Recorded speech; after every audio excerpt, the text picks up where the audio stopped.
Nofa teto Vatican ny sainam-pirenena malagasy. Tamin'ny folora maraina no noraisin'ny Papa François tao amin'ny birao fiasany ao amin'ny Saint-Siège ny filoha Andry Rajoelina.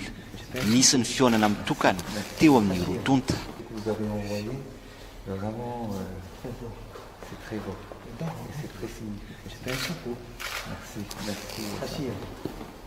Taorian'izay nisy ny vavaka sy tsodrano nataon'ny Papa François ho an'ny filoha Andry Rajoelina sy ny fianakaviany ary ny vahoaka malagasy iray manontolo.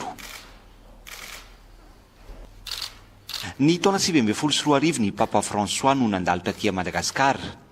Ny taona 2024 ny filoha Andry Rajoelina indray no tonga eto Vatican miaraka amin'ny ramatoa Mialy Rajoelina vadiny sy ny zanak'izy ireo telo mianadahy. Nandritra ny fandalovan'ny Papa François taty Madagasikara tamin'ny taona 2024 io dia nisy ity sary sikotra sambo ity natolotry ny filoha Andry Rajoelina ho azy. Napetran'ny Papa François ato amin'ny birao fiasany izany, izay nambarany fa safidiny manokana mihitsy no nametraka izany eo, ka isaky mijery izany ny tenany dia mahatsiaro manokana ny Madagasikara sy ny vahoaka malagasy ary mivavaka ho azy. La vita e l'abbondanza della pace. E questo è il messaggio della pace di quest'anno. L'ho fatto 8 dicembre l'anno scorso per tutto il mondo. E questo è persone per se sauver ieri per lei.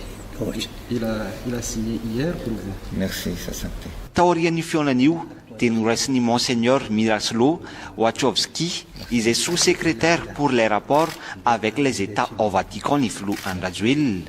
Ny fanamafisana ny fiara-miasa ara-diplomatika eo Madagasikara sy Vatican no ny fantohan'ny diniky ny rotonta.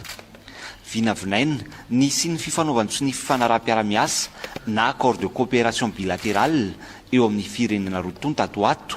Matotra sy mioro-pakaraha teo ny fiara-miasa eo amin'ny Vatican sy Madagasikara.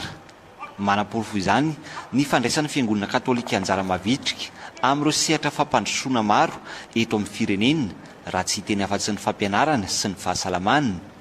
Maromaro ireo loha hevitra voaresaka nandritra ny fionana, ka anisan'izany ny fiantraikan'ny ady any Ukraine eo amin'ny firenena maneran-tany sy ireo krizy maro aty Afrika. Ny hariva teo dia nanatrika ny fotoam-pivavahana ao amin'ny bazilikan'ny Saint-Pierre ny filoha mianakavy hitondranam-bavaka sy angataha-pitahiana ho an'i Madagasikara sy ny vahoaka malagasy.